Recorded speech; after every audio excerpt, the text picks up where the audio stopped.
Good afternoon, everybody. Sit down. Okay, we'll start with the today's topic. The first topic is aneurysm.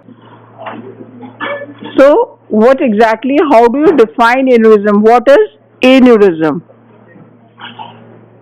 Can anybody tell me?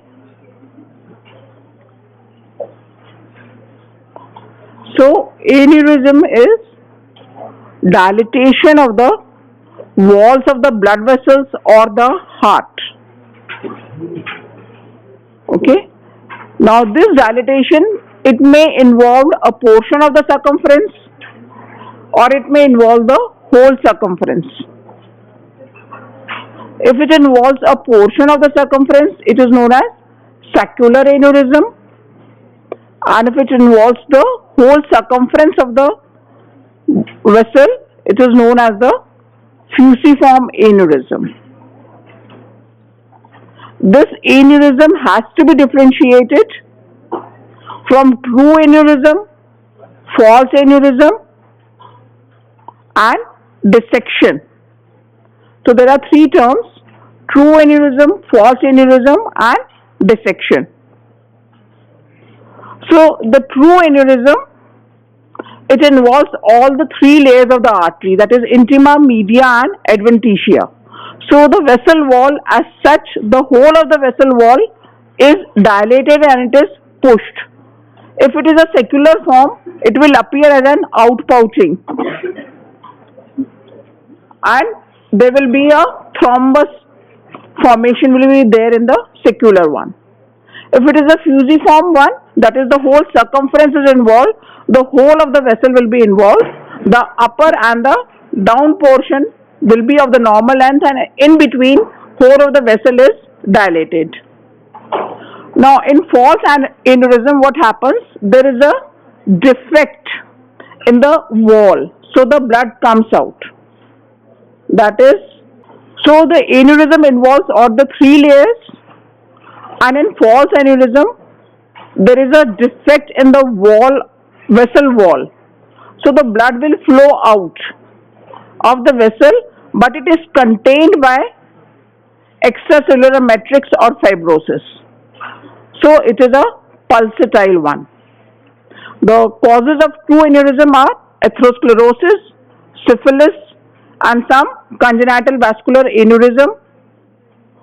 And the ventricular aneurysm may result from due to myocardial ischemia, because ischemia will cause necrosis of the walls. It will get weakened and thinned out, and then due to the pressure of the blood, it will balloon out. And false aneurysm is caused by ventricular ruptures. Once the ventricle is ruptured, however, the blood that comes out, that is contained by the pericardial adhesions, so it does not flow out. It forms a pouch-like thing which is connected to the intravascular compartment. So it is pulsatile because it is connected. You can feel the pulses of the systole and the diastole. And it may also occur at the leaks where vascular graft has occurred. At the junction, if there is leakage, then false aneurysm will form. Now, what are dissections? Dissection is when due to the high pressure of the blood, it ruptures one of the layer, suppose intima, then blood will flow between intima and media, or it may flow between media, or it may flow between media and adventitia. So it creates a parallel new lumen. Understood?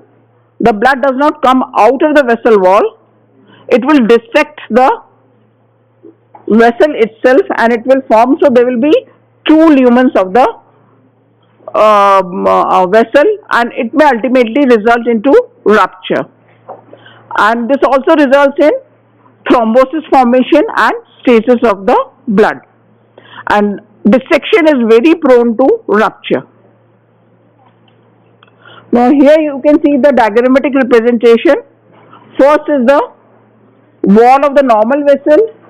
Second is the secular type of aneurysm. That is only a portion. You can see only on the left side wall is bulging, and you can see this is a secular aneurysm. The third is the true fusiform type of aneurysm. In this, the whole circumference of the vessel wall is dilated and it gives a fusiform appearance. Then fourth D is a false aneurysm. In this you can see there is a defect in the vessel wall. Blood has come out, but this is contained by a fibrous structure or muscular structure. However, whatever it may contain, but it is contained and it is connecting to the intravascular compartment. These are the two conditions that should be there for to call it a false aneurysm.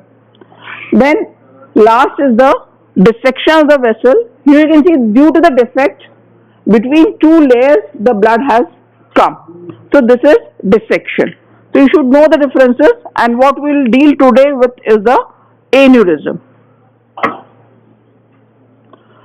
So how and why the aneurysms occur? Usually arteries, the vessel wall, they get ruptured because of the, not ruptured, sorry, they get damaged because of the constant mechanical stress of the blood. Now there are factors which cause repair of these vessel wall. However, if it is not repaired properly due to any cause, which we'll see later on, what can be the causes due to which the wall is not repaired, it results in alterations of smooth muscle cells or the extracellular matrix if it is not repaired properly. And due to this alteration, the structural integrity of the arterial media is compromised. That is, the arterial media becomes weakened. And once it is weakened, it will, but natural due to the pressure of the blood, because in arteries the blood is at a higher pressure, it will, the vessel wall is compromised and it will cause aneurysm.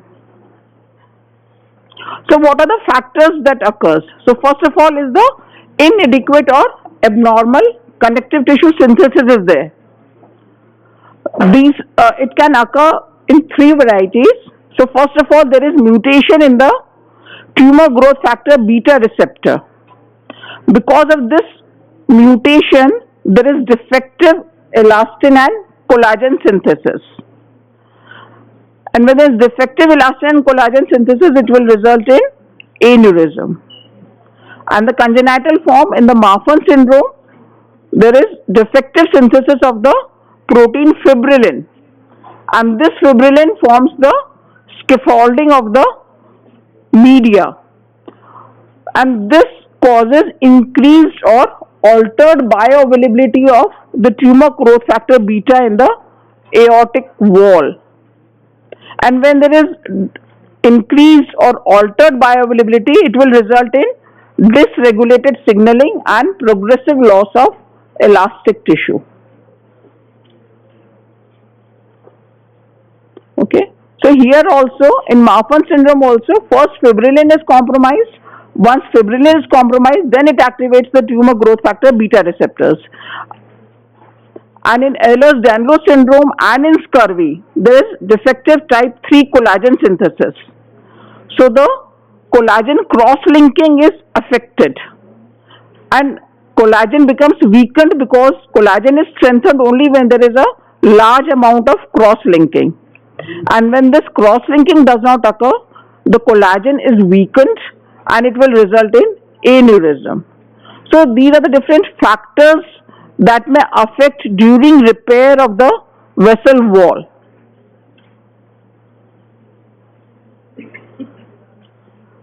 In all of this, the proteins that are involved are the elastin, the collagen, the fibrillin, mainly, and the collagen. So these 3-4 extracellular matrix tissue that are involved, which causes, if they are impaired, they will cause aneurysm formation. Second is excessive connective tissue degradation. So first was that the connective tissue is not being properly formed. Second is it is increasingly degraded. Now why it is increasingly degraded? For example, in the atherosclerosis, you read yesterday that there is increased amount of macrophages. Now, why there are increased amount of macrophages in atherosclerosis? Can anybody tell me? Hmm? उसके pathogenesis में अपने पढ़ा था कि कैसे आए थे macrophages. Good. Due to the oxidized LDL, they attract the monocytes, and then monocytes are then converted into macrophages, and these causes from the macrophages enzymes are released, and one of the enzymes that are released are the matrix metalloproteases, and they cause increased expression, that is increased amount of metallic proteases is released, and decreased expression of tissue inhibitors of metallic proteases. That is, enzyme is increased and inhibitors are decreased. So this results in degradation of the extracellular matrix of the arterial wall, and in this comes the collagen, elastin, laminin, and proteoglycans. So whatever the mechanism, it is these four materials that are affected and will result in aneurysm. Now, the third is that the phenotype is changed. There is loss of smooth muscle cells or change in the synthetic phenotype. Now, how does it occur? Once again, in atherosclerosis, there is thickening of the intima, and the inner one-third of the media. This is perfused. It gets its oxygen directly from the luminal blood. The inner one-third of the media of the artery gets its oxygen from the blood that is present in the lumen. So, if the intima is thickened, the amount of oxygen that can reach the inner one-third of the media is compromised. It will result in the ischemia of the inner one-third of the media. So, when ischemia is there, the smooth muscle cells will be degenerated. Okay. Secondly, in systemic hypertension, what happens is there is narrowing of the vasa vasorum. Now, what are vasa vasorum? Vasa vasorum are small vessels that are present in the adventitia of the vessels, and they supply blood to the outer two-thirds of the media. So, in systemic hypertension, there is luminal narrowing of these vasa vasorum, so blood supply to the outer two-thirds of the vessels is compromised. Again, this will result in degeneration of the smooth muscle cells, and once they are necrose or degenerate, the repair will be in the form of fibrosis, or there may be inadequate synthesis of extracellular matrix and deposition of amorphous proteoglycans instead of the elastins or collagens that should be present. So this will result in cystic medial degeneration of the vessel, which will cause aneurysm. Understood? Now here you can see in the upper portion, you can see the elastin is by black color, and this is in a aneurysm wall, and you can see it is completely broken down at places, and the downwards it is the normal vessel wall showing elastin, and this is in a regular pattern. Now, what are the predisposing conditions? Now, the two conditions that you have come to know are the atherosclerosis and hypertension. Now, atherosclerosis generally involves the abdominal aorta, and hypertension generally involves the ascending aorta. Now, the other causes can be trauma, any form of vasculitis, congenital defects, and infections. Infections will cause mycotic aneurysm. Now, due to the aneurysm due to atherosclerosis, commonly it causes the abdominal aorta, and other arteries which can be involved are the common iliac arteries, aortic arch, and descending thoracic aorta. They are more common in men, in smokers, and usually they are rare before 50 years of age.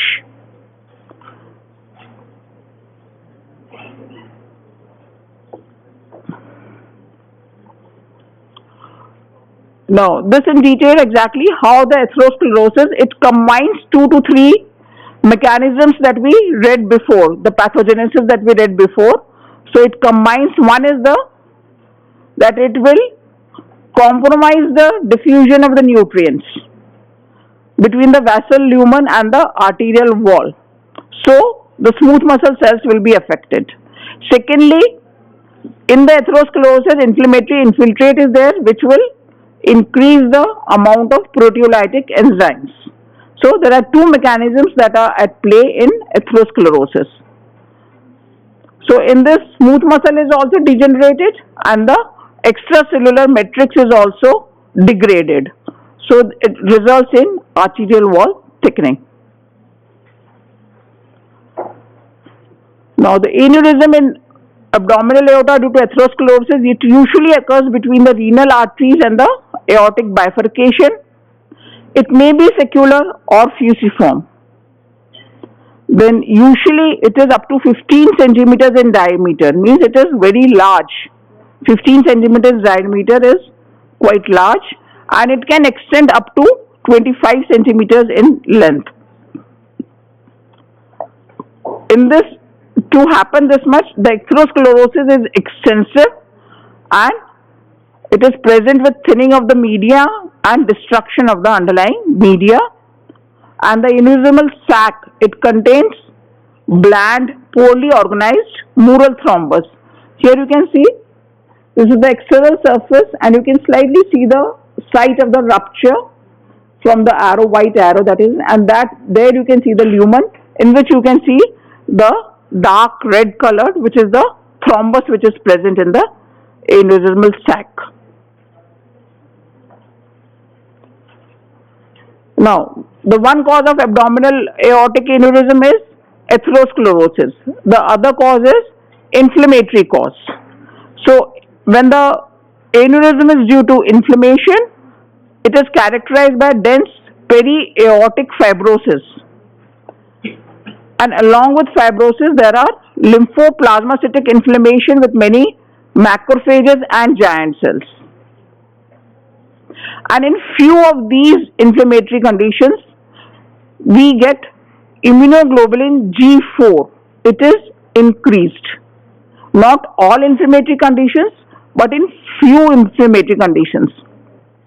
Tissue fibrosis occurs, and in this plasma cells are there which have increased IG4 expression. And these usually are present in younger patients, and they complain of back pain and they respond well to steroids. So if steroids are given, they will recover completely and quickly. Now, mycotic abdominal aorta aneurysms. This occurs when there is circulating microorganism. Now, when circulating microorganism can occur, especially in infective endocarditis, that is, infective emboli from the endocardium is transferred to the aorta, and there in the aorta it lodges into the vessel wall. And when it lodges into the vessel wall, the infection will spread and it will cause again the degeneration of the media of the artery, because inflammation will again, it will attract the inflammatory cells which will secrete the proteolytic enzymes. Now, what are the consequences of abdominal aorta aneurysm? I mean, why are we worried? If aneurysm occurs, why are we worried? First of all, because it can cause obstruction of a vessel which is branching off the aorta. Because once aneurysm occurs, there will be thrombus formation. And suppose a vessel is there which is branching where the thrombus is formation. There is no blood flow there. So, blood flow to the organ will be compromised. So, there can be ischemia of the kidneys, legs, spinal cord or GIT. Secondly, there may be emboli formation of the atheromas. So, it can lodge anywhere and again cause ischemia. Then thirdly, if the aneurysm is very large, it can put pressure effects on the adjoining structures. So, for example, there may be compression of the ureter. It may block the flow of the urine and cause dilatation of the kidneys, or it can erode a vertebrae, the aneurysm. Then an abdominal mass is felt by the patient, and often it is a pulsatile mass, and it may simulate a tumor. And lastly, it may rupture into the peritoneal cavity or the retroperitoneal tissue, and this is often a fatal hemorrhage that is occurs if it is massive. Now, risk for rupture, it is less in less than 4 centimeters. It almost never occurs, and if it is more than 6 centimeters, then risk increases by 25%. So aneurysms more 5 centimeter or more, they are always managed surgically, and now surgically it can be by open method. They can put a tubular prosthetic graft, or it can be endoluminal insertion of stents. So in these stents there are expendable wire frames which are covered by cloth sleeves. So just as in the heart you do a bypass or you do angioplasty, in this also you can either do a closed operation putting stents, or you can do an open operation and put a tubular prosthetic graft. And in this it is very important that you do a timely intervention, because if the operation is planned, then the mortality is 5%. However, if you do an operation after rupture has occurred, the mortality is 50%. So timely intervention is very important. Now, the thoracic aortic aneurysm,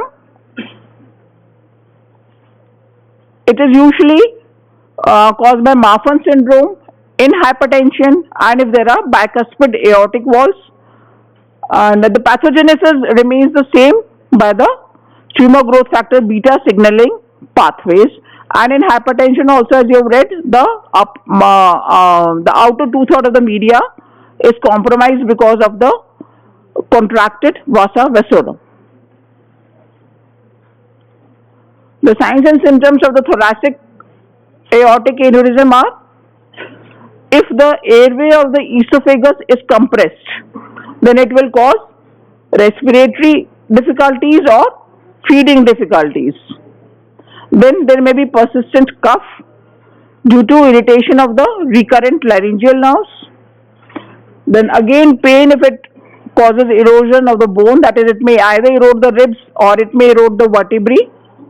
It may cause a cardiac disease because of the aortic valve is involved. Then aortic regurgitation will occur, and there may be aortic dissection or rupture, that is the last stage. So this is the aneurysm that we dealt, and now we'll come to the next small topic of syphilis.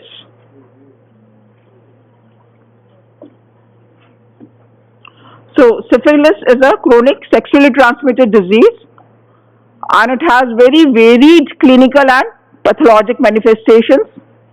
And the organism, as you may have read in macro, you have read syphilis in macro? It has been taught yet? No? Okay. It is caused by a spirochete, Treponema pallidum. Now this organism, Treponema pallidum, it is a very slender corkscrew shaped, and it is not visible on the normal gram stain that is done in the macro. It is visualized by silver stain with immunofluorescence technique. So it is slightly difficult to diagnose using the normal stains. It cannot be grown in culture, and it is very fragile, killed by soap, drying, cold, or by antiseptics. Now, transmission is by sexual and intimate person-to-person contact, materno-fetal transmission, and by blood transfusion. Now, the pathogenesis of how does the organism cause the disease? What are the changes that occurs? So usually what the diagnostic is proliferative end arteritis. The exact pathogenesis, that why the small end arteries are involved, it is not yet known. That why syphilis, the Treponema pallidum organism, targets the end arteries is not yet known. But once it targets, what happens is that there is a cellular element also and antibody mediated also. So what happens is when there is proliferative endarteritis, the small vessels, they are surrounded by plasma cells, T cells and macrophages. Now in the T cells, these are the CD4 T cells and T helper cells. These activate the macrophages to kill the bacteria.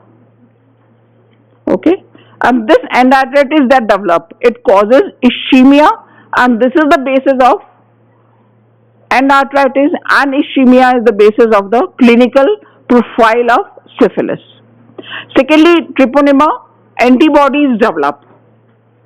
These are not very protective, however, these are diagnostic, and these antibodies, they activate the complement and opsonize the bacteria. So these opsonized bacteria are then recognized by the macrophages and they are then phagocytosed.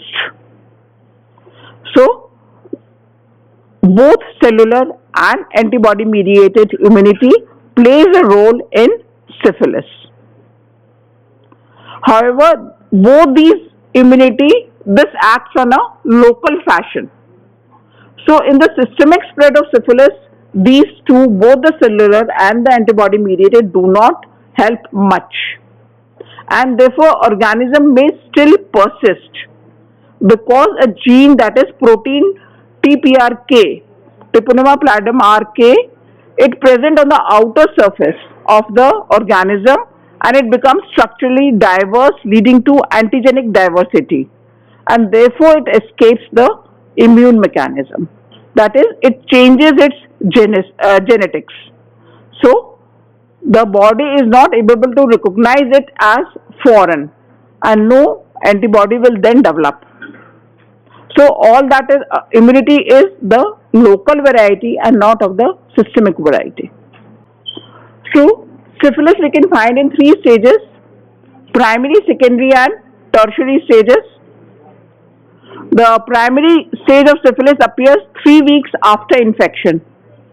So till 3 weeks the patient is asymptomatic, and then he develops a chancre. What is chancre? It is a single non-tender red lesion, and the site is the site of entry of the organism.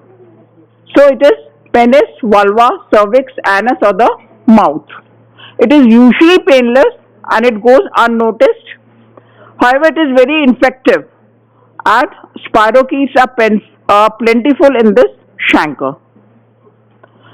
And the macroscopic appearance of chancre, the microscopic appearance involving the plasma cells, scattered macrophages and lymphocytes are present in almost all the three stages. So these are almost gold standard diagnostic of syphilis. That is, there will be intense infiltrate of plasma cells, scattered macrophages and lymphocytes. Then you will find proliferative endarteritis. In this, endothelial cell proliferation is there and intimal fibrosis is there. So both these will cause obliteration of the lumen, causing ischemia. Then regional lymph nodes may be enlarged, so they may be showing chronic non-specific lymphadenitis, or it may be showing plasma cell rich infiltrates or granuloma formation. So the lymph nodes may show a varied appearance. Then the secondary syphilis, this occurs 2 to 10 weeks after the primary chancre. Those secondary syphilis occurs after 3 weeks, and this occurs after 2 to 10 weeks of primary chancre. That once the primary chancre developed, then after that 10 weeks. And it occurs in 75% of untreated cases. So there is a high probability that if a person is infected, he will go on to a secondary syphilis stage.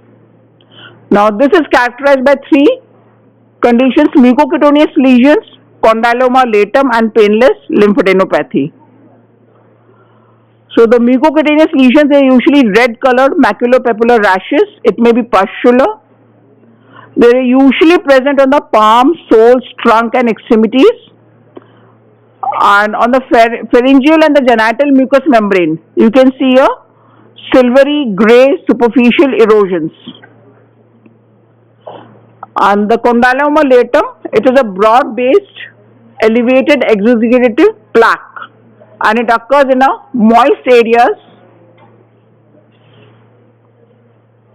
like the anogenital region, inner thigh and axillae, and then there is painless lymphadenopathy. Now this stage lasts for several weeks and then it enters into a latent phase. The morphology is similar, that is plasma cell infiltrate and obliterative endarteries. Inflammation be slightly less than the primary stage, and it is also highly contagious. Then after a latent period of 5 years, this is all stages occur if the patient is untreated. We are talking when the patient remains untreated. Then the three main manifestations are the cardiovascular syphilis, neurosyphilis and benign tertiary syphilis. Now in the cardiovascular syphilis, it is mainly the syphilitic aortitis that is important, and in this the ascending and the transverse segment of the aortic arch is commonly involved, and the mechanism is again the vasa vasorum involved. Endarteris occurs in the vasa vasorum, so there is a perivascular accumulation of lymphocytes and macrophages, and there is tunica media necrosis, and then the elastic tissue is also compromised, and ultimately the wall is thinned out, and it usually causes a secular aneurysm because it will involve a part of the circumference and usually does not involve the whole circumference. So a secular aneurysm in ascending and transverse segment may be a syphilitic due to syphilis. If the aortic valve is involved, it will lead to aortic regurgitation, and because of the chronic aortic regurgitation, the left ventricle is enlarged and it is known as cor bovinum.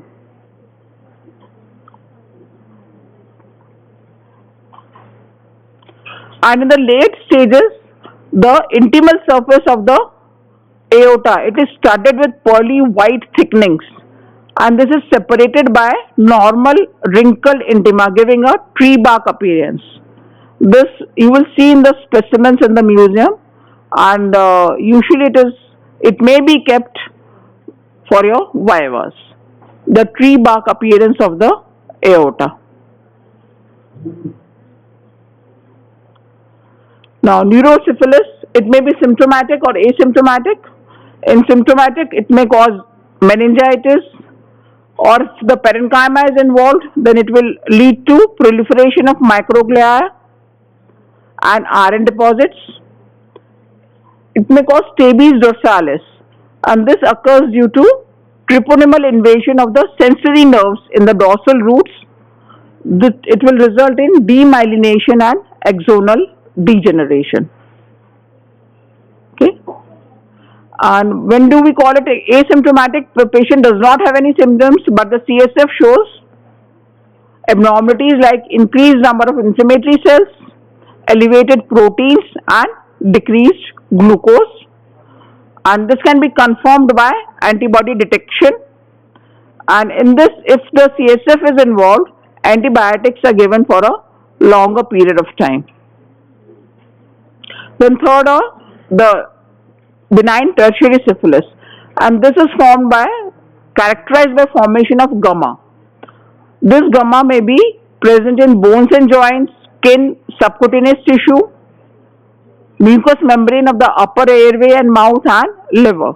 So gumma is the main, the histopathological picture of gumma. These are nodular lesions, and probably they form due to the delayed hypersensitivity to bacteria. And they cause nodules or rarely ulcerative lesions, and scarring in the liver may give rise to hepatic lesion known as heparlobatum.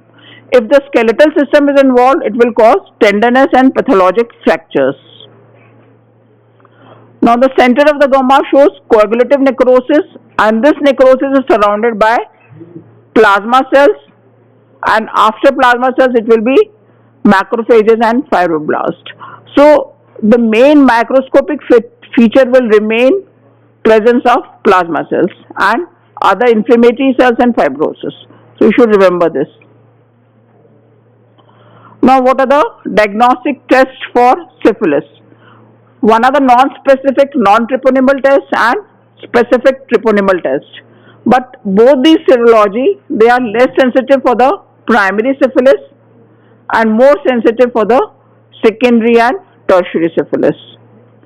So in the non-treponemal test, it measures antibody to cardiolipin. So this is a phospholipid which is present in both the host tissue and treponema pallidum.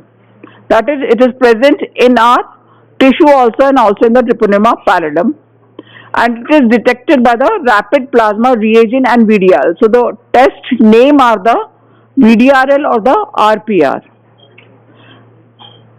and this antibody, it falls with treatment, so it is used to monitor therapy. That is, whether the therapy that we are giving is effective or not.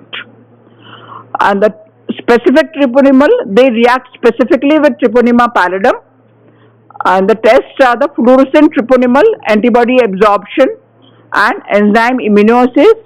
They are very sensitive, but they may remain positive after treatment also, so they are not used for monitoring. While the non-treponemal, they may be non-specific and less sensitive, but they are more useful for monitoring the therapy. So that's all for today.